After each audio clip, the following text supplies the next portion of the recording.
Saludos amigos y bienvenidos a un nuevo espacio de entrevistas. En esta oportunidad y en el marco del 10º aniversario de Cripto Noticias, tenemos el agrado y el honor de recibir a Héctor Cárdenas, quien es fundador y director general de esta casa editorial. Bienvenido, Héctor. Hola Rafael, un placer estar por aquí y bueno, 10 años es bastante. No voy a decir que no pensé que no iba a llegar porque siempre he dicho que quiero que Cripto Noticias me trascienda. Pero es una gran cantidad de tiempo, la verdad, la que llevamos trabajando con la información sobre Bitcoin. Así es, pasa el tiempo muy rápido también. Pero antes de avanzar, sí quisiera compartir con nuestros lectores una pequeña biografía de quién es Héctor Cárdenas. Héctor Cárdenas es ingeniero electricista de la Universidad Simón Bolívar y tiene un MBA del Instituto de Estudios Superiores de Administración, el IESA, acá en Venezuela. Incursionó en Bitcoin a través de la minería, actividad que llegó a realizar a mediana escala por más de 4 años. Allí se interesó profundamente por el concepto de Bitcoin y el impacto que esta tecnología tiene en el mundo. Desde entonces, trabaja por entender los conceptos, hechos, avances tecnológicos y explicarlo de forma digerible a la población mundial de habla hispana. Teniendo esto como marco, Héctor, y entrando ya de lleno en la entrevista, sí me gustaría saber un poco, en estos 10 años que has visto cómo ha evolucionado el periodismo bitcoiner en comparación a 2015. ¿Cómo era ese periodismo bitcoiner en esos años y cómo ves las diferencias en la actualidad? Ok. Bueno, aclarar que yo no soy periodista. Sencillamente esto de la información y la comunicación es algo que siempre me ha apasionado y le presto mucha atención a cómo se comunica y a las tendencias comunicativas, tanto desde el punto de vista, digamos, periodístico, así como los periódicos o negocios de media, como desde el punto de vista de la comunicación por internet, ya más hacia el SEO y esta clase de formas de hablar ya con máquinas, digamos. En cuanto a lo que he visto en estos 10 años, oye, creo que lo mejor sería hacer como un recorrido por la memoria.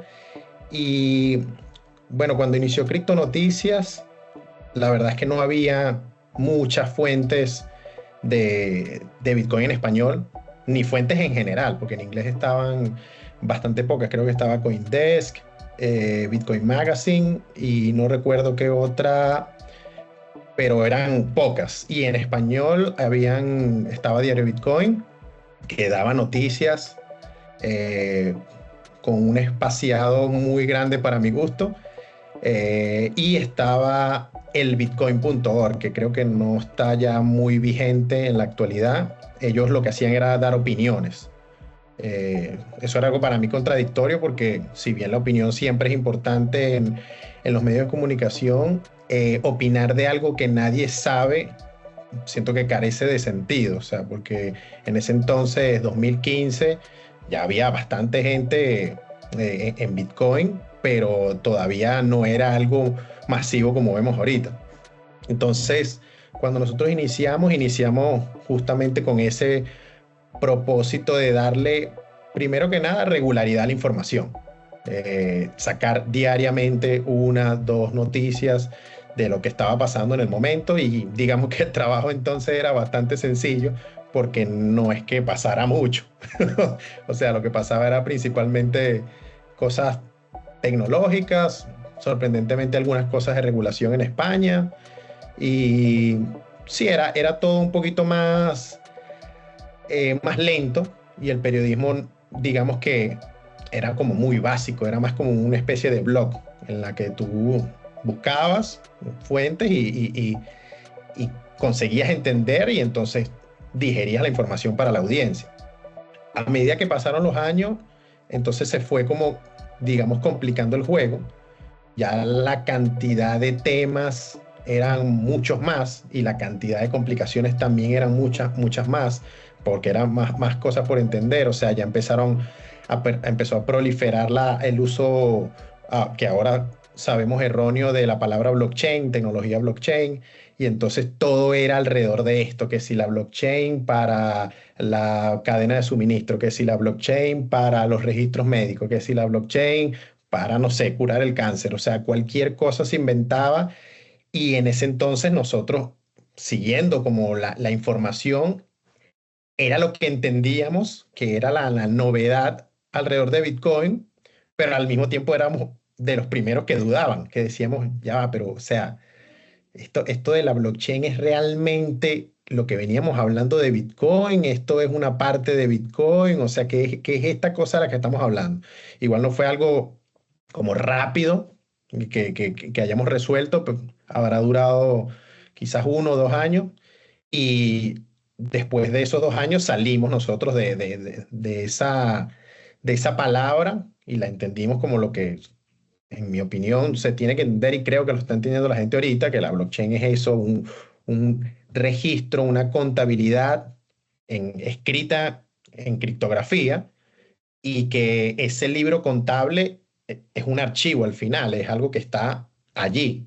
Pero si tú ese archivo no lo mantienes en una red, que lo actualice, que lo asegure y que lo verifique, entonces ese archivo no es más que eso, es un archivo en una computadora. De hecho, tú abres un nodo de Bitcoin y los archivos que tiene el nodo de Bitcoin está la data .blk. Esa es la data de los bloques, de la contabilidad de la blockchain. Entonces, si los nodos y la red en general no funcionara y no actualizara esto, la verdad es que ese archivo se queda ahí paralizado y no muestra nada de lo que muestra una red como Bitcoin. Entonces, cosas como esas pasaron las ICO, pasaron, bueno, más adelante los NFT, las DeFi, o sea, montones de cosas. Y entonces el reto siempre era como entrar en la tendencia, entenderla, explicarla a la gente, darle noticias de lo más filtrada posible de lo que era relevante, porque cuando nos pensamos en las ICO, muchos bitcoiners pensarán directamente, no, eso era una estafa. Y la verdad es que no. Muchas ICO fueron realmente el inicio de negocios muy importantes. Yo recuerdo, por ejemplo, las ICO de Aave, que ahora se llama, que antes se llamaba ETHLend. Eso fue un ICO, recaudaron un montón de dinero y ellos lo que querían era crear una aplicación de préstamos, una DeFi de préstamos. Y en ese entonces, bueno, todo el mundo dudaba de si esto era una estafa más. Y bueno, ya vemos el presente, Aave es quizás la tercera DeFi más importante del mundo. Y lo mismo pasó con otros casos.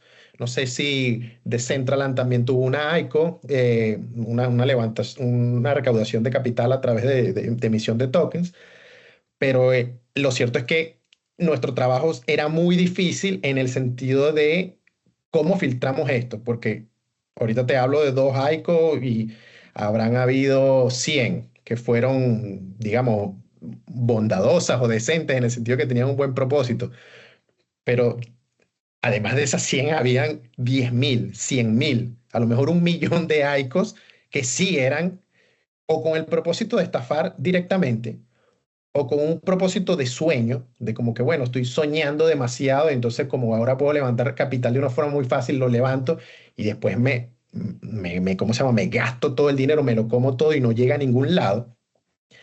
Eh, y entonces sí había realmente algo que filtrar. Y ahorita en la actualidad, bueno, lo que vemos es que las ICO, que son como una oferta de bolsa, una oferta inicial de bolsa, ya están entonces regulándose por los mercados tradicionales, por la SEC y por otros organismos de esto.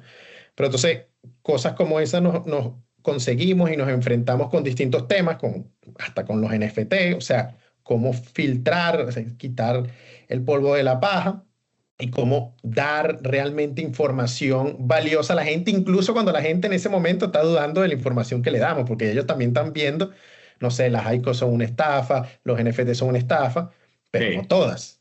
Y entonces sí, nosotros íbamos filtrando.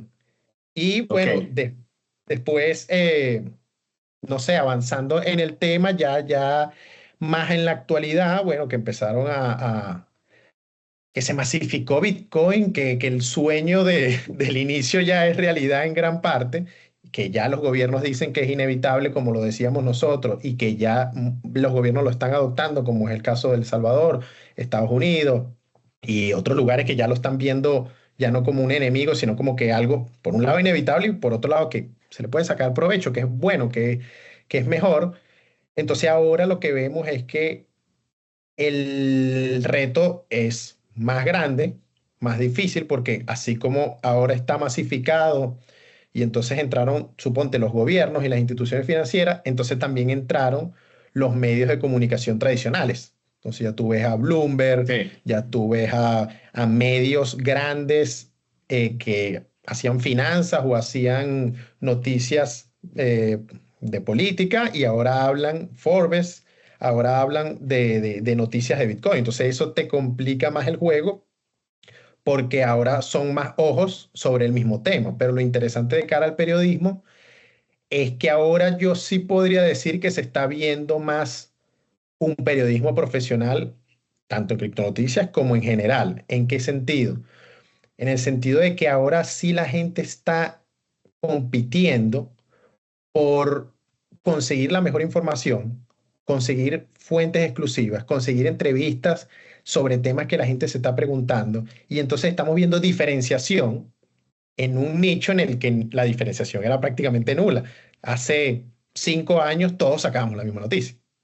O sea, Sí. eso era la norma y ya eso está cambiando. Criptonoticias saca sus propias noticias, tiene sus propios temas que sigue y que otros medios no siguen, otros medios tienen temas que siguen y nosotros no seguimos. O sea, ya las líneas editoriales están como están mandando con más fuerza en cada uno de los medios de comunicación del ecosistema de Bitcoin.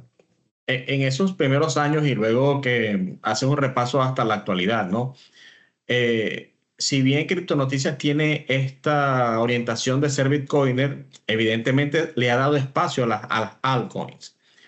Pero Ujú. darle espacio a las altcoins, así como hablas como, con ese cuidado de las ICO, entiendo y te consulto para nuestra audiencia, esa visual de querer filtrar o de querer abarcar un poco las altcoins, ¿cómo fue esa etapa en que hay millones de criptomonedas y que, bueno, tal vez las que más capitalización tienen pueden tender a ser menos riesgosas por el dinero que está invertido y sin embargo, ¿cómo fue esa etapa bueno, vamos a hablar de Bitcoin, vamos a crear criptonoticias, pero vamos a empezar a hablar de altcoins, pero ¿de cuáles vamos a hablar? ¿Cómo fue, qué elementos te llevaron a no hablar de ciertas altcoins o de ciertos proyectos y de cuáles sí? Y luego que esto evolucionó a muchas otras cosas, stablecoins, meme coins. Entonces, ¿cómo fue esa parte? Ok, claramente lo que dices de cosas como, o métricas como la capitalización de mercado o lo longevo que es un proyecto, obviamente nos mueven a tomarlo en cuenta. Pero yo creo que lo que fue definitivo en asentar la cobertura de criptonoticias sobre las altcoins fue un cambio de concepto. Fue el hecho de decirnos o entender nosotros que no era verdad que eran altcoins. No es verdad que hay una moneda alternativa a Bitcoin, porque o sea, la moneda alternativa a Bitcoin sería el dólar y no está digitalizado todavía. La moneda alternativa a Bitcoin sería el oro. La moneda alternativa a Bitcoin serían monedas realmente alternativas, pero dentro de la tecnología de Bitcoin y sus derivados, no hay monedas alternativas a Bitcoin. Entonces, ¿qué fue lo que nosotros dijimos? Aquí lo que está pasando es que Ethereum, Cardano, Solana y todas estas redes basadas en Bitcoin que están ganando tracción, tienen un componente específico que, por un lado, las diferencias de Bitcoin y de las monedas en general, aunque puede haber una similitud con las monedas fiat, y por el otro lado, las designa a sí mismas en el sentido de que estas redes no son neutrales. Ethereum no es neutral, tampoco lo es Solana, tampoco lo es Tron. ¿Y por qué no son neutrales? Porque tienen una junta directiva, porque tienen un dueño, porque tienen un presidente, porque tienen una hoja de ruta específica y con propósito de ganar dinero. Entonces, ¿a qué nos llevó esto? Nos llevó a pensar, ya va, pero es que estas son empresas, cripto empresas, o sea, son empresas que tienen su oficina, sus headquarters y tienen a sus equipos de trabajo y contratan gente, porque lo hacen, y tienen un propósito definido, pero la diferencia con las empresas tradicionales es que estas llevan su contabilidad en una tecnología como Bitcoin. Entonces ellos llevan todas las interacciones con su empresa, de sus clientes contra su empresa, están nativamente digitalizadas. No es que yo tengo que agarrar y usar PayPal o Mercado Pago y después la gente de contabilidad viene y hace un libro contable en físico o digital y lleva las cuentas. No, no. En el caso de las criptoempresas, ya el libro contable está automatizado y se lleva cada vez que se hace una transacción, gracias a la tecnología de Bitcoin y al concepto, entonces se lleva automáticamente. ¿Qué se dieron cuenta después de estas empresas? Que los hace aún más empresas, que no valía la pena gastar dinero y energía para mantener estas redes. Entonces ellos dijeron, ok, ¿para qué nosotros vamos a tener una prueba de trabajo? Nosotros no necesitamos impedir las cosas que impide Bitcoin. Nosotros no necesitamos nada de eso. Entonces, nosotros lo que necesitamos es una red lo suficientemente robusta, descentralizada y segura y lo suficientemente maleable para que si algo le pasa a nuestra empresa, nosotros tengamos control de nuestra empresa. Nosotros decidimos, que hubo un hackeo de 3 millones y 3 millones es el 1%. Bueno, no hacemos nada. Que hubo un hackeo de 300 millones y eso es el 50% de nuestro capital. Ok, entonces hacemos un fork, nos vamos hacia atrás. Y listo, y está bien, porque son una empresa. O sea, son eso. Entonces, cuando Criptonoticias entendió eso, dijimos, ok, aquí tenemos el verdadero propósito para cubrir a las llamadas altcoins, que es, sencillamente estamos cubriendo a la empresa Ethereum, a la empresa Tron, a la empresa Cardano y a la acción de su empresa. Es decir, si a Ethereum le va bien y mañana hace el cambio, no sé por qué invento vamos, y les sale bien, entonces su acción probablemente responda positivamente, probablemente atraigan nuevos usuarios, pero si le sale mal, y ojo, no tiene que salirle mal en el sentido de que le salga mal, no sé, que tenga un error la red. Tenemos el cambio reciente en el que ellos eh, promovieron las segundas capas y promovieron todas estas L2, Polygon, Arbitrum, varias de estas, y era una buena idea para el negocio de Ethereum en papel, y la empujaron, y nacieron las redes, y las redes efectivamente descongestionaron Ethereum, que era lo que ellos querían, un Ethereum descongestionado. Pero ¿qué pasó después? Que no se dieron cuenta que haber descongestionado Ethereum con todas estas cosas laterales sacó a la gente de Ethereum y ya nadie usaba Ethereum, el token. Entonces le Sí, salió sí. mal porque el precio se vino abajo porque ya no hay uso para Ethereum, por lo menos hasta ahora. Y entonces ahora quieren hacerlo al revés. Pero fíjate, cuando a medida que Sí. lo voy diciendo, se hace evidente que esto es una empresa, esto es algo que hace unas acciones, se da cuenta de que no salió bien, revierte o hace unas acciones, se da cuenta que sale bien, dobla la apuesta y entonces se comporta como una empresa. Pero Bitcoin nunca hace eso. Bitcoin sencillamente sigue el- como el nacimiento o la idea original de que necesitamos un dinero neutral, imparable, seguro, rápido y listo. Y entonces todas las evoluciones de Bitcoin buscan escalar a Bitcoin manteniendo la esencia. Entonces ahí tenemos la Lightning Network, que es evidentemente Bitcoin, en el sentido de que mantiene todas sus propiedades. Y bueno, ya se está haciendo cada vez más masiva y entonces vemos que dónde está la diferencia. Entonces, en Sí. resumen, sí, eso fue lo que nos pasó. O sea, dijimos, hay que cubrirla. Uno, porque a la gente le interesan y quizás ese es lo que mueva a cualquiera, pero dos, porque no solo es que a la gente le interese lo importante, es el hecho de que ahí hay algo y el algo que estaba es que son empresas y esas son sus acciones. Es como seguir Sí. a MicroStrategy, a Coinbase, a, no sé, Berkshire Hathaway, a Apple en la bolsa, a Tesla. Es exactamente lo mismo. Tesla tiene un negocio y tiene una acción que representa el mercado de ese negocio. Sí, sí, tienes razón. En esta evolución informativa de medios de comunicación, a ver, Criptonoticias nace y ya estaban las redes sociales, pero sin embargo, las redes sociales tenían como otro perfil muy distinto al de ahora. Y bueno, antes la misma fuente la misma fuente comenzó a darse cuenta que tenía el poder para magnificar su voz. Pero en el nicho Bitcoiner, desde los primeros años de Criptonoticias, había todavía, inclusive, no se sabe quién es Satoshi Nakamoto, todavía hay fuentes que mantienen sus reservas.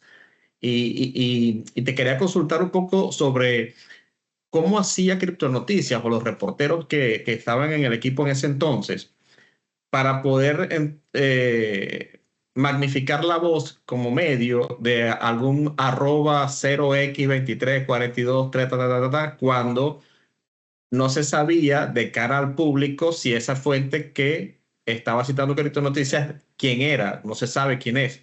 Entonces, te traigo ese tipo de ejemplos en el pasado porque se habla mucho ahora del legacy media y se habla mucho de que ahora tú eres el medio. Y Elon Musk ha tratado como de reconfigurar todo esto desde que adquirió X. Y bueno, Criptonoticias es un medio digital nativo y tiene presencia en redes y cumple su primera década. Entonces, te quería consultar sobre estos elementos del Jordan Media Now y cómo Criptonoticias encajó en las redes sociales su principal, tal vez, camino a generar contenido, a buscar contactos, sin dejar de lado la vieja escuela del periodismo, desde levantar el teléfono y llamar, o leer periódico impreso y informarse sobre cosas. Entonces, allí esa evolución, ¿cómo la has visto? ¿Cómo la viviste? ¿Cómo se está proyectando? Ok, a ver, si entendí bien, eran como dos preguntas. O sea, Sí, entiendo que exacto, una es sobre las fuentes anónimas y el hecho exacto, de cómo darle credibilidad a ellas, ¿no? exacto. Ok, esa primero, ahí lo que creo que pasó es lo que, de hecho, algunos medios, y quizás todos en el fondo lo saben, pero no lo terminan de aplicar. eh, Eso de que lo que importa es el mensaje, o sea, lo que importa es el contenido de lo que se dice. Y por ejemplo, hay un medio muy conocido que es The Economist, una revista importantísima. Ellos no firman los contenidos, porque, y de hecho lo dicen, nosotros no firmamos los contenidos porque lo que importa es lo que se dice. En el fondo ellos te explican que ellos hacen todos los contenidos a varias manos, o sea, tienen más de una persona escribiendo, más de una persona editando un solo contenido. Eso quizás también los apoya a tener la excelente calidad que tienen, pero su mensaje va hacia allá. Entonces, cuando aparece Bitcoin, donde el contenido del que todos hablamos lo dejó una persona que no se sabe quién es, ya esa persona validó el anonimato como fuente de, no, o sea, como, no sé si es como fuente, pero validó el anonimato como yo puedo decir algo que importe sin decir mi nombre. Y este tipo dijo algo que importa tanto, que listo, cambió el mundo. Y nadie sabe quién es. Y si lo sabemos luego, no va a importar. O incluso ahorita, si lo sabemos, no va a importar porque ya la rueda está en movimiento y listo. O sea, entonces, con ese precedente tan poderoso y que se ha ido con los años consolidando, entonces las fuentes anónimas ganan fuerza, pues, o sea, ganan, porque la gente ahora, con esto que tú dices o lo que se está diciendo del periodismo, en el sentido de que ahora los medios de comunicación es cualquier persona, que es verdad en cierta medida, eh, con ese precedente poderoso que sentó Satoshi de decir, pues, que tengo esto poderoso que decir y no importa quién soy, y lo que está pasando con la tendencia que tú eres el medio de comunicación, que sucede, que es verdad en gran medida, lo que está pasando es que la gente que siempre ha podido darse cuenta, pero ahora se siente en poder de darse cuenta, porque antes los medios de comunicación eran un intermediario, o sea, si pasaba algo, había guerra en algún lado o había problemas en algún lado, la gente se enteraba de los problemas a través de los medios de comunicación. Y entonces, eh, primero estaban ellos, estaba el medio de comunicación, estaba el hecho. Y entonces, solo a través de ellos la información era validada, era veraz y era sí, creíble, digamos. Eso, lo que pasó o lo que está pasando es que ahora vemos que los medios de comunicación tradicionales, es lo que ha pasado en los últimos años, abusaron de ese poder, abusaron del poder de soy la credibilidad, o sea, ese era el error, pues el hecho de que soy lo creíble, no el hecho, no la verdad, yo, el medio de comunicación, soy lo creíble. Y entonces abusaron al punto de empezar a decir mentiras y entonces la gente no les creía las mentiras porque no había manera de saltar al intermediario, como por ejemplo ahorita estamos haciendo con Bitcoin, de saltar al intermediario o de automatizar al intermediario, digamos, pero sí se salta en cierta medida. Entonces, cuando nacen las redes sociales y cuando las redes sociales se vuelven tan fuertes como son, y bueno, actores como Elon Musk multiplicaron el poder porque justamente entiende lo que está pasando y entonces eh, protege a la persona común del poder, del poder en general. Entonces ahora pasa que tú ves en Twitter, quedémonos con Twitter, pero pasa en muchas redes sociales, si no en todas, que una persona que nadie conoce, se vuelve viral porque lo que dice, la gente puede comprobar que es verdad. Y lo que dice es importante. Entonces, cuando te dicen eso, que ahora tú eres el medio, te están diciendo eso, que ahora yo, tú, cualquier persona que esté en la calle, no importa si es zapatero o es banquero o estudiante, si tiene una verdad que decir y la dice a través de un medio como este o la publica en un medio como este y arroja suficientes pruebas de lo que está diciendo, en la actualidad esa persona va a ser creíble porque los medios lo permiten. Y en el periodismo que nosotros venimos haciendo, nosotros nunca hemos tenido problema con los seudónimos. Aquí nosotros hemos sacado noticias, reportajes que han sido muy leídos y han sido importantes de personas que son, no sé, A54Z. Y la gente no se pregunta casi quién es el tipo, quizás lo siguen en sus redes sociales y ya, pero no lo cuestionan porque tienen la manera de corroborar lo que él dice, si es verdad o no.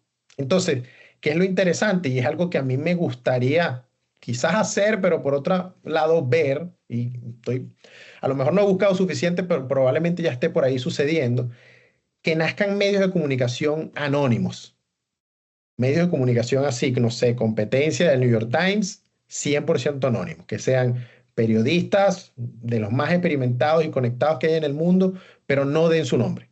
Y que tengan maneras reales, porque ahí es donde puede estar el hándicap, pues la dificultad, maneras reales de ocultarse. Por ejemplo, recibir pagos en Bitcoin, por ejemplo, usar Tor, usar VPN, no sé, X cantidad de métodos y registrar el dominio en sitios que no te pidan datos, usar N cantidad de métodos que de verdad blinden su identidad, pero no por el hecho de, o por las ganas de hacer daño, que siempre tenemos esa mentira instalada de que anonimato igual criminal, eso es falso.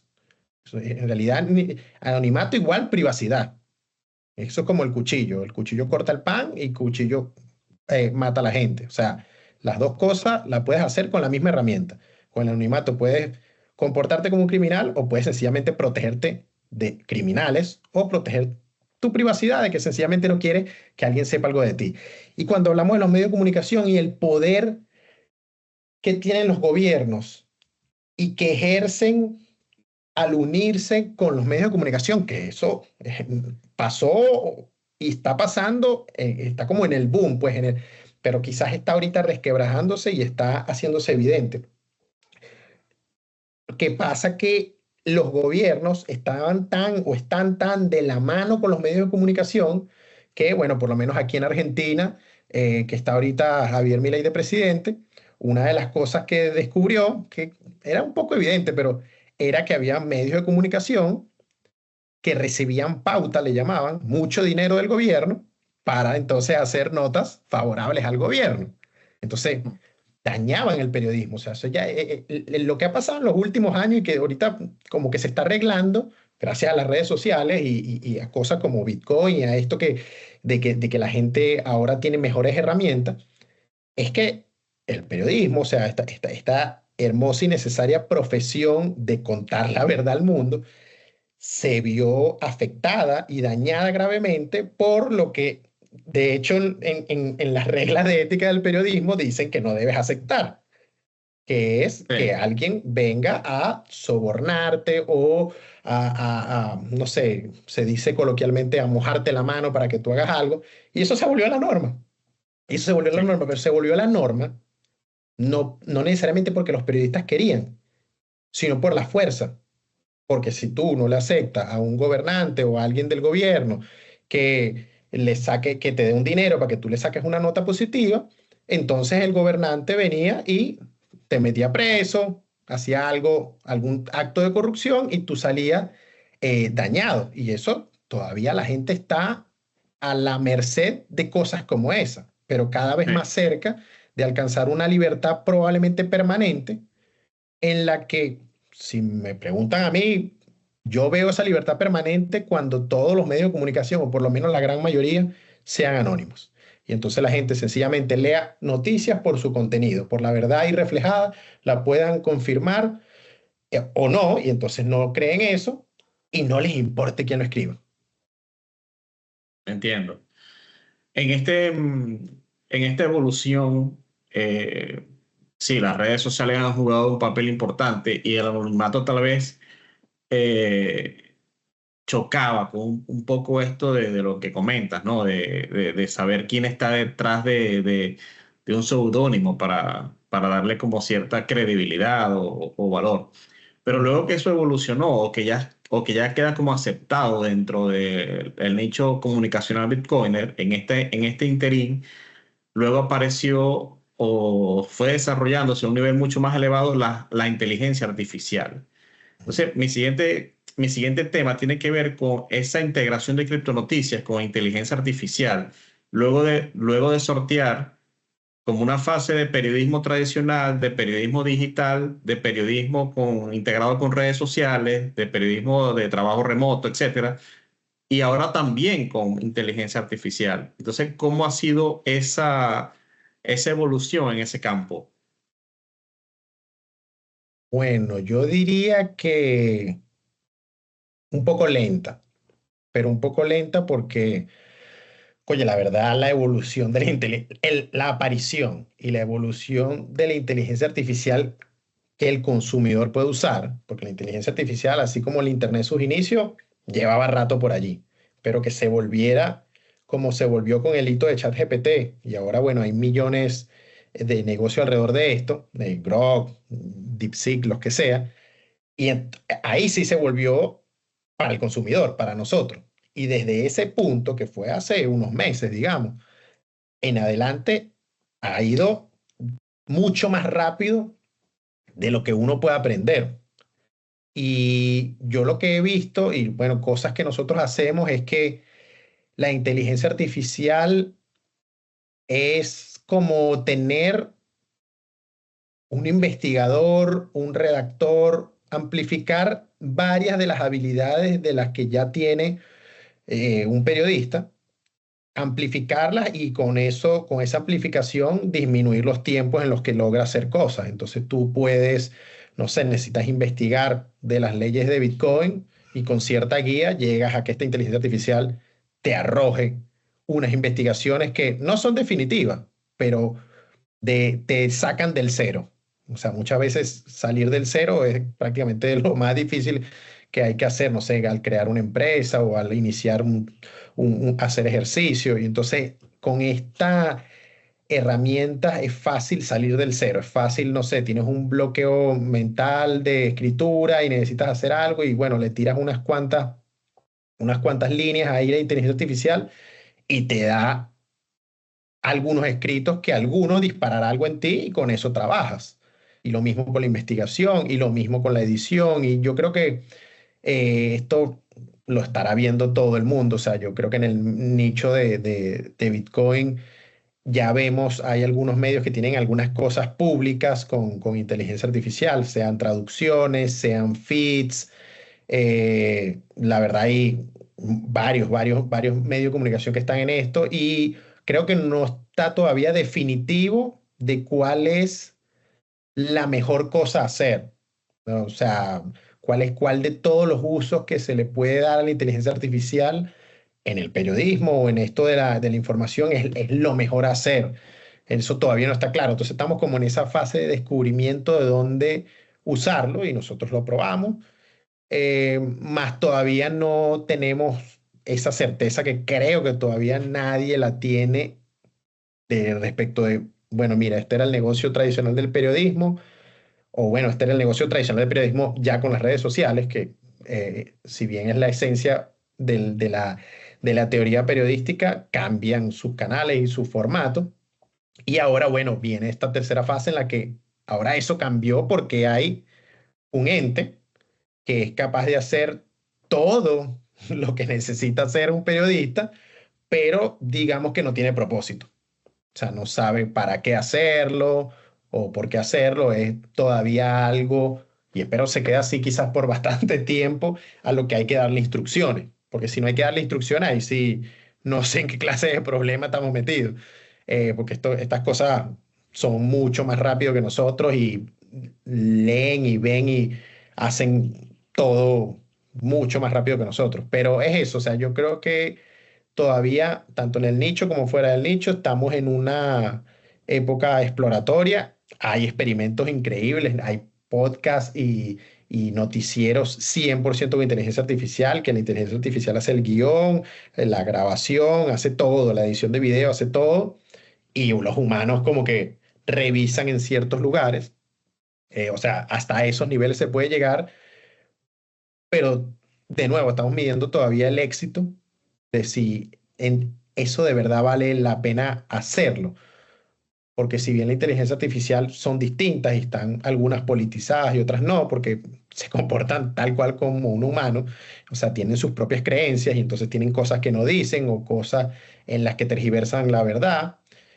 Ajá, entonces te podrías encontrar en un mundo en el que todo el mundo usa inteligencia artificial y quizás no sea un mundo muy distinto al actual, pero sea mucho más acelerado. Muy distinto en el sentido de que como todas estas son distintas y piensan distinto y ven las cosas distintas, no es que le vas a pedir tú algo a la inteligencia artificial y el otro también le va a pedir lo mismo y va a salir el mismo resultado, porque Sí. salen cosas distintas. Entonces, creo que se mantiene algo de la humanidad en cuanto a a la diferencia de opiniones, pero no sé si la inteligencia artificial está en el punto que puede andar sola.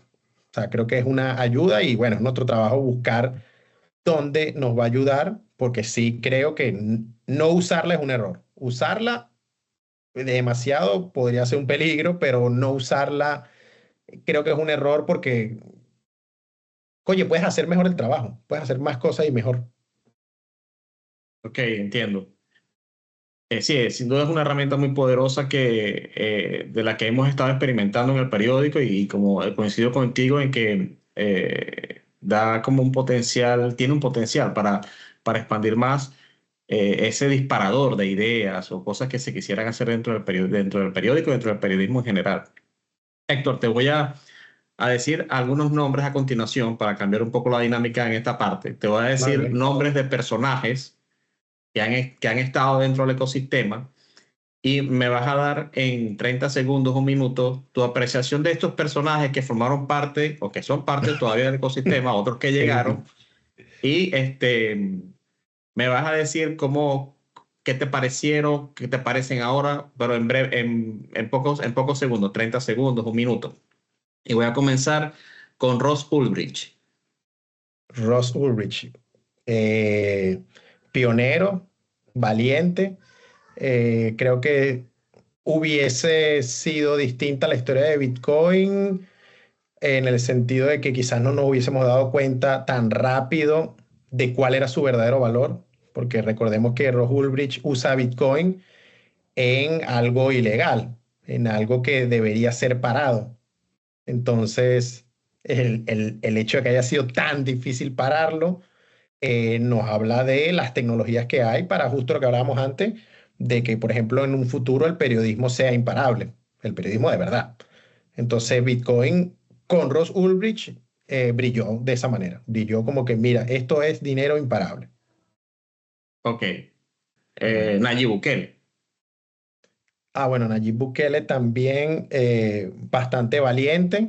eh, Desde el punto de vista, lo que pasa es que la palabra valentía me resuena mucho en estos tiempos porque llevábamos muchos años de miedo infundido desde desde las esferas de poder. O sea, no solo los gobiernos, cualquier esfera de poder. O sea, todo de arriba hacia abajo era como opresivo. Si bien ya abolimos la esclavitud hace años, había como una especie de esclavitud psicológica que afectaba grandemente a la gente y entonces viene esta historia específica y nace Bitcoin y aparecen personajes como Nayib Bukele y es como que, bueno, este es el tiempo de los valientes, porque Nayib Bukele se enfrentó valientemente a un aparato criminal complicado en en su país y se enfrentó y le ganó, pero se enfrentó o sea, con toda la valentía necesaria, no titubeó de ninguna manera, fue hacia adelante y obviamente si esta persona lo que quiere es lo mejor para su país, y eso pasa por hacer a las calles seguras, por hacer a los hospitales buenos y saludables, por hacer a las bibliotecas lugares deseables de estar para ir a leer, también pasa por tener la mejor economía posible. Y cualquier persona que se dé una semana para entender a Bitcoin, llega al entendimiento de que la mejor economía posible es a través de Bitcoin. Donald Trump. Donald Trump. Ok. Creo que lo pienso como quizá lo piensan muchas personas. Es un hombre de negocio. O sea, esto es un presidente empresario, pues. Y creo que en el pasado él rechazó a Bitcoin porque no era el negocio del momento, pero ahorita acepta Bitcoin. No por convicción, no creo que él esté convencido así, no creo que él sea un Bitcoiner, tenga su hardware wallet y tal, y no creo que esté abogando por la privacidad y demás. Sí creo que vio que es un buen negocio y como buen negociante que es, como buen empresario que es, se rodeó de los mejores, de mentes brillantes alrededor de Bitcoin, y entonces está dando grandes pasos hacia la adopción de Bitcoin y hacia resarcir daños como liberar a Ross Ulbricht o al, al dueño de Tornado Cash, creo que fue también, o sea, echar para atrás esos errores y avanzar con otras cosas como lo de la reserva, como la legalización. O sea, ahorita vemos prácticamente todos los estados de Estados Unidos están metiendo leyes de Bitcoin y todo esto fue, en mi opinión, un movimiento de negocio. O sea, él vio, esto es un gran negocio para América, yo voy a ser el presidente de América, así como, es como decir, América ahora es mi empresa, bueno, necesito los mejores. Entonces llamó a los mejores y está rodeado de ellos y lo bueno es que parece hacerles caso. Ahora, hay que siempre tener, y creo que este es un tipo que lo puede hacer, capacidad de limitar las ambiciones de los que están alrededor tuyo. Porque ahorita, no sé, alguien estará diciendo, mira, esto es bueno para Bitcoin, para América, y suponte que sigue y sigue y sigue y le acepta varias cosas, pero en algún momento tratará de poner algo que es bueno para América y en realidad es bueno nada más para su empresa. Entonces ahí este personaje creo que tiene la manera de darse cuenta, porque tiene una experiencia brutal en los negocios y quizás de darle un parado. Así que creo que es una interesante persona para que sea la que esté moviendo el cambio ahí en Estados Unidos con respecto a Bitcoin. Ok, quedan solamente dos nombres. Adam Back. Adam Back, bueno, agradecerle, gracias Adam, porque yo creo que Adam, sin Adam no tuviésemos Bitcoin. O sea, la prueba de trabajo es fundamental para Bitcoin. Y también agradecerle porque él ha estado no solo, o sea, es no vamos a decir que es de los pocos, porque hay varios, pero sí es de los pocos que ayudaron a crear a Bitcoin. O sea, su creación forma parte de Bitcoin, pero de paso ayudan desde que se lanzó a moldear a Bitcoin y a moldearlo para bien. Y entonces, si bien él tiene su negocio, tiene su wallet, su segunda capa en minería y todo eso, que es lógico, o sea, si el tipo entiende Bitcoin, lo lógico es hacer todos los negocios posibles alrededor de Bitcoin, pero siempre está en conferencias, dando charlas, educando, diciéndole a la gente, eso no importa, esto no es lo que importa. A mí una vez yo le hice una pregunta muy brevemente en una conferencia y creo que era una pregunta relacionada sobre Dash y si tendría sentido para Bitcoin, algo así como, no era específicamente tener masternodos, pero era esto de tener una capa de prueba de participación y una capa de prueba de trabajo. La prueba de trabajo para, pues, la idea que yo tenía en ese entonces, la prueba de trabajo para mover el dinero y mantener la contabilidad y la prueba de participación para mover la gobernanza y cómo esas cosas se usaban. Y recuerdo que la respuesta fue muy breve y fue como que el dinero no necesita ser gobernado. Y siguió caminando y listo. Entonces, a mí Qué me bueno. sirvió porque tiene razón. Entonces, creo que esa persona, yo nada más le tengo agradecimiento y me imagino que muchas otras personas también. Y el último es Bitcoin Jesus, Roger Ver. Ok, Roger Ver, o sea, creo que nos ayudó al politizar a Bitcoin a darnos cuenta de qué es importante en Bitcoin. O sea, esto que pasó con Bitcoin Cash nos demostró que Bitcoin no es algo politizable, o sea, muy de hecho a tono con lo que decía de Adam Back. No es algo que tú puedes de repente decir, no, mira, vamos a hacer esto o vamos ahora a moverle este parámetro porque a mí me parece mejor o porque esto beneficiaría a tal o cual cosa. O sea, si los parámetros que tú pretendes mover en Bitcoin dañan la esencia de Bitcoin, es decir, lo hacen parable, hacen que se pueda frenar, entonces no queremos nada de eso. Y lo que pretendía Roger Ver en ese entonces, con aumentar el tamaño del bloque, permitía problemas, permitía añadir a problemas a Bitcoin que no queremos. Entonces, creo que si bien me parece que era una persona que sumaba más estando en Bitcoin, y en cierta medida lo está, porque él todavía creo que es dueño de la página esta, bitcoin.com, y ahí se dan noticias, hay un exchange, hay montones de negocios, y obviamente por ser la página bitcoin.com la visitan millones de personas. Eh, Creo que hubiese ayudado más y ayudaría más que esté más de vuelta en Bitcoin, viéndolo como esto, como este dinero neutral, a que esté como politizando y no sé si en el fondo buscando un negocio. Eso creo que es lo que no termino de entender, porque de nuevo, teniendo bitcoin.com, es un negocio probablemente multimillonario. O sea, claro, la gente tiene ambiciones que me sobrepasan, pero eh, Sí. ¿para qué otro negocio que ponga en riesgo una cosa mucho más grande que un negocio como Bitcoin? Porque ese era el tema ahí de por medio. El tema de por medio no era ganarse 10 millones de dólares o algo así. El tema de por medio es que si esto salía mal, esta es como que esperanza, por más romántico que suene, que tiene el mundo, o en ese entonces tenía el mundo, para cambiar su sistema opresivo del fiat, del dinero fiat, por uno libre y neutral como Bitcoin, estaba en juego. Y te vas a jugar ese gran cambio por no sé qué cosa. Para mí no vale la pena. Afortunadamente le salió mal a él, le salió bien a Bitcoin como sistema y tenemos, ahorita no sé, habrán pasado 4 años desde que pasó eso o más, Sí, no como cinco recuerdo, años. como 5 años que pasó eso y bueno, ahorita Bitcoin está en el lugar que merece, que es un lugar de reconocimiento global, de adopción global y en el que poco a poco la gente se va dando cuenta de que no hay mejor dinero y nada lo puede parar, pues.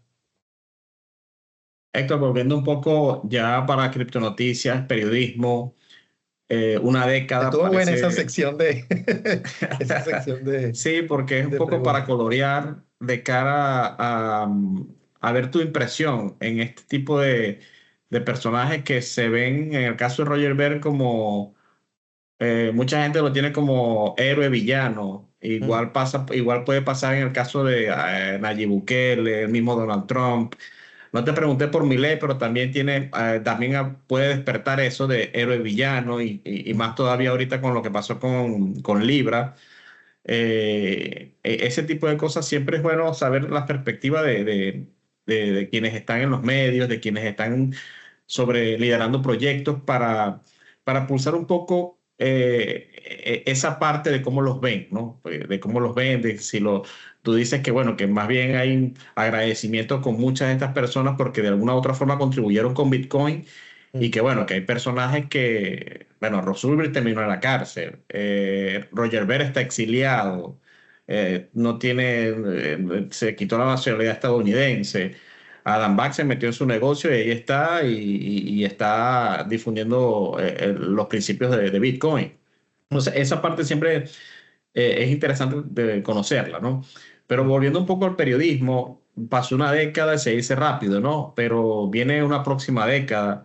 Criptonoticias es un equipo multidisciplinario que está en muchos países y que cuáles ves que son los retos ahora para estos próximos 10 años. ¿Qué ves que tú digas, oye, mira, Criptonoticias tienen que evolucionar hacia este lado para convertirse en un conglomerado? ¿O ves que se puede ir más conservadoramente hacia seguir como medio de comunicación digital? ¿Cómo ves esa criptonoticia del futuro? Ok. Bueno, respecto a esa última frase, o sea, yo veo que criptonoticias, por lo menos en mi mente, o existe como Bitcoin, es decir, independiente e imparable, o no existe. O sea, yo no quiero llevar un negocio manipulable y menos por agentes externos. Eso respecto a eso que creo que es importante para mí, para la gente de Criptonoticias y creo que para la audiencia, de saber que nosotros vamos a trabajar por ser siempre independientes, o sea, siempre, siempre. O sea, tenemos nuestros anunciantes, bien, pero ninguno nos dice qué vamos a hacer.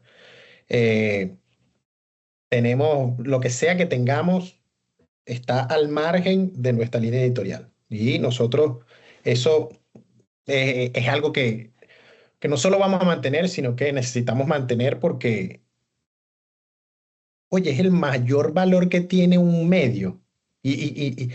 Y si me voy un poco más atrás, el que tiene quizás una persona, o sea, su propia integridad.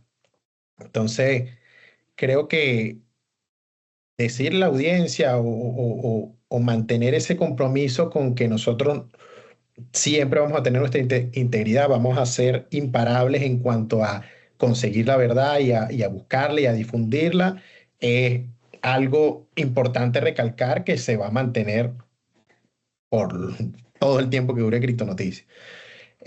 Ahora, desde el punto de vista, y bueno, y eso nos llevaría a que no sé en qué clase de negocio se convierte algo así, porque si yo pienso en negocios de estos que crecen muchísimo, son negocios que van cediendo parte de su integridad a inversionistas, a partners, a socios con los que hacen cosas y entonces van cediendo en el camino, ceden partes de lo que son por algo que quieren obtener, por dinero, por fama, por alguna cosa que quieran obtener.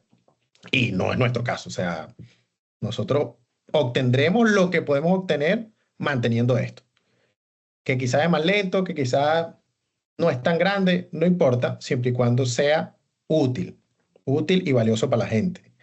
Entonces ahí creo que está como el reto que se mantiene, creo que para cualquier medio de comunicación, pero nosotros nos lo tomamos en serio, el reto de seguir entendiendo la audiencia, seguir entendiendo a Bitcoin y al nicho informativo y sus cambios y seguir eh, intentando dar con la información más importante y más valiosa para el momento en el que nos encontremos, eso como reto general que siempre ha estado.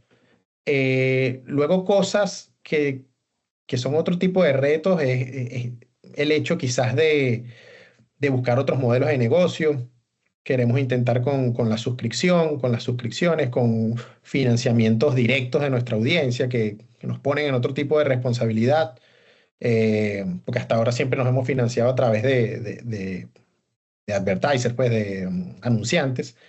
Eh, entonces creo que eso es bastante interesante, buscar irnos hacia las suscripciones o cosas que nos ponen muy en contacto con la audiencia desde un punto de vista de intercambio de valor. O sea, porque eso es lo que pasa. Pues, quizás ahorita, si bien tenemos nuestra ética y nuestra integridad intacta, a pesar de recibir dinero desde el punto de vista de los anunciantes, que siempre tienen ganas de que se les muestre de la mejor forma posible. Eh, no es lo mismo ese tipo de relación a una relación con quien te lee a diario y entonces te pueda decir, oye, no me gusta esto o no me gusta aquello y tengas que lo hacemos, pero ahora sea como más imperativo de que prestar atención, no en el punto de vista de que cualquier queja entonces nosotros vamos a cambiar porque sería una locura, pero sí desde el punto de vista de, oye, entender mejor el sentimiento de nuestra comunidad y de nuestra audiencia para entonces mejorar, manteniendo siempre, porque así como lo dije respecto a anunciantes o a partners y todo eso, lo digo idénticamente para la audiencia, o sea, nosotros nuestra integridad se va a mantener incluso si la audiencia cree que estamos haciendo algo equivocado. O sea, eso va primero.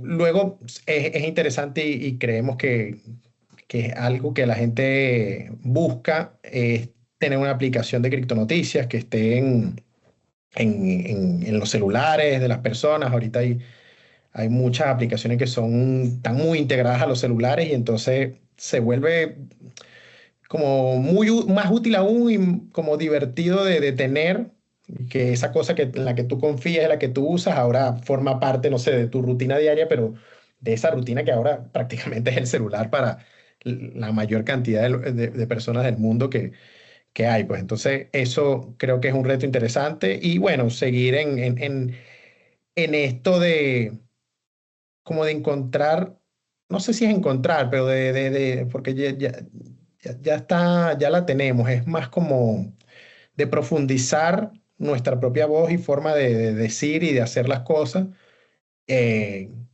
para ser cada vez más eh, identificables, o sea, iba a decir diferentes, pero no, eso que es una consecuencia. O sea, el hecho de hacerlo como nosotros queremos hacerlo nos va a diferenciar por consecuencia, pero el objetivo es ese, pues es el hecho de que la gente diga, mira, eso es criptonoticia a donde vaya, que creo que ahorita muchos lo dicen. Sí. Eh, sí, eso. Y bueno, esta entrevista no podía terminar sin consultarle al fundador de Criptonoticias si cree que el precio de Bitcoin va para arriba, va para abajo, para dónde va el precio de Bitcoin. Qué risa. Ay, o sea, de que va para arriba, va para abajo, seguro. Ahora, no sé, o sea, yo creo que hasta lo he escrito en Criptonoticia. eh, Bitcoin es el primer activo que está normalizando, porque en todas sucede, pero este es el único que lo normaliza, que está normalizando las burbujas de precio. Que las burbujas de precio, en nuestro entender hasta ahora, son un mecanismo del mercado para encontrar un nuevo equilibrio de precio. Es decir, en un momento dado tenías un precio de $10, pero ahora ya no son 100 tus clientes, sino que son 10.000. Entonces ya tu producto no puede valer $10, tiene que valer más. Ahora, ¿cuánto más?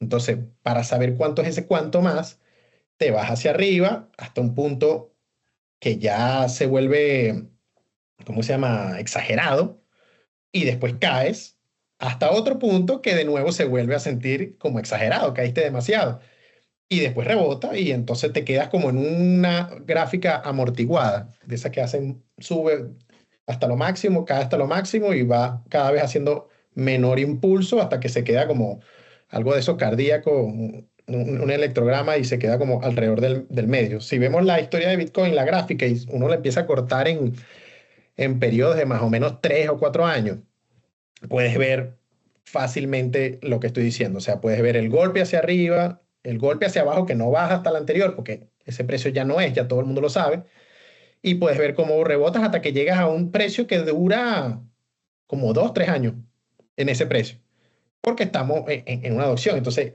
el tema es que con Bitcoin eso es normal. Hablar de burbujas en Bitcoin es normal, pero tú hablas de burbujas históricas como los tulipanes o cualquier otra cosa que haya pasado y todo el mundo se alarma. Uy, Dios mío, ¿qué está pasando? Una burbuja, ¿no? Una burbuja le pasa a la acción de Tesla, a la acción de Nvidia, al Dow Jones en general, a todo. Todo ha tenido burbujas y lo empezamos a ver con eso con esta mentalidad de la burbuja, pero nadie las aceptaba porque estábamos en esta idea de que el mercado es controlable y no lo es.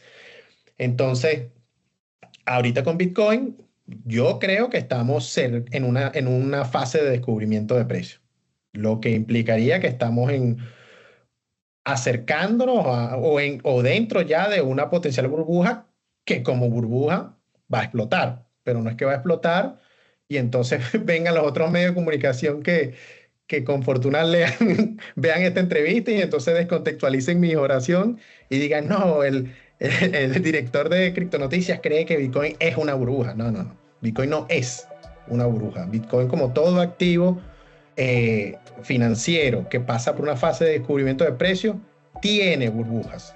Y entonces yo creo que nuevamente estamos teniendo una burbuja y las causas son evidentes. O sea, hasta hace 2, 3 años, la adopción de Bitcoin, lo más grande que había adoptando Bitcoin era El Salvador y MicroStrategy. Una empresa y un gobierno tan chiquito que creo que MicroStrategy puede ser hasta más grande en cantidad de dinero que manejan. Ok, era bastante. Para los que estábamos en ese entonces, wow, increíble. Pero ahora ya cambió. Y ahora la adopción es el gobierno más poderoso financiero del mundo y las empresas financieras más poderosas del mundo, BlackRock, Fidelity, ARK, o sea, y entonces hagamos un dibujo de magnitud. O sea, suponte que haces un dibujo. Si tú haces un dibujo, antes tenía 2 cuadritos. Y ahora si haces el dibujo, los cuadritos quedan así, porque ahora los cuadros que vienen son infinitos, son gigantes respecto a este. Entonces, si antes tenías un precio, cuando tenías esos 2 cuadritos chiquitos y estabas contento con ese precio, pero ahora tienes un agente gigante, unos cuadros mucho más grandes y ya no estás contento con ese precio, ¿cuánto crees que tiene que ser el precio? Más grande. Ahora, ¿se sabe cuál es? No, entonces hay que hacer una montaña rusa un ratico, subir, bajar y llegar a un nuevo lugar estable. Perfecto, perfecto. Bueno, Héctor, muchísimas gracias por tu tiempo. El Criptonoticias está de aniversario y bueno, sé que hay muchos retos por delante, sé que han habido muchos logros y tenemos un presente que si bien no nos ubica dentro de un universo de medios bitcoiner o cripto, en muchos casos los de las competencias, hay muchas cosas por hacer y siento que estos próximos años pudiesen ser vitales, más allá de que sean vitales para Bitcoin, es para las nuevas formas de hacer periodismo y del periodismo bitcoiner que profesa Criptonoticias. Sin más nada de mi parte, feliz aniversario para el periódico, feliz aniversario también para todos los lectores que nos siguen. Si tienes alguna reflexión final antes de despedirnos. Bueno, primero, muchas gracias, Rafael, por la entrevista. No esperaba que me hiciera la entrevista alguien distinto que tú. Quería ser entrevistado por ti, así que buenísimo, me gustó mucho, bien interesante. Y bueno, responder eso último que dijiste, que me llamó un poquito la atención, de que sí, es verdad que Criptonoticias compite o ha competido con la gente del nicho, con los medios del nicho. Pero también nosotros nos hemos dado cuenta, tú personalmente nos has ayudado mucho a verlo, que ya el nicho está cambiando, creciendo y que nos estamos filtrando. Nos estamos como filtrando en la información masiva. No quiere decir que de repente Criptonoticias mañana vaya a cubrir las elecciones de Paraguay. No es el punto. Pero sí es el hecho de que la importancia, así como la importancia de Bitcoin ahora es global, la importancia de medios como Criptonoticias y de Criptonoticias en específico se está volviendo cada vez más global. Y entonces, bueno, ahí está el reto de ponernos a la altura de semejante cosa, porque si bien al nacer Criptonoticias en Internet ya era instantáneamente global, no es lo mismo saber que estás en una plataforma global que saber que ahora tu trabajo es globalmente importante. Entonces, bueno, creo que es interesante y como reflexión final para un 10º aniversario, creo que es bueno sentirnos así con esa visión de futuro que se ve bastante grande y entonces hay que trabajar. Y bueno, feliz aniversario también a Criptonoticias, a la gente de Criptonoticias, a los lectores, gracias a ambos, porque por eso que estamos aquí. Y sí, gracias a todos y seguiremos informando.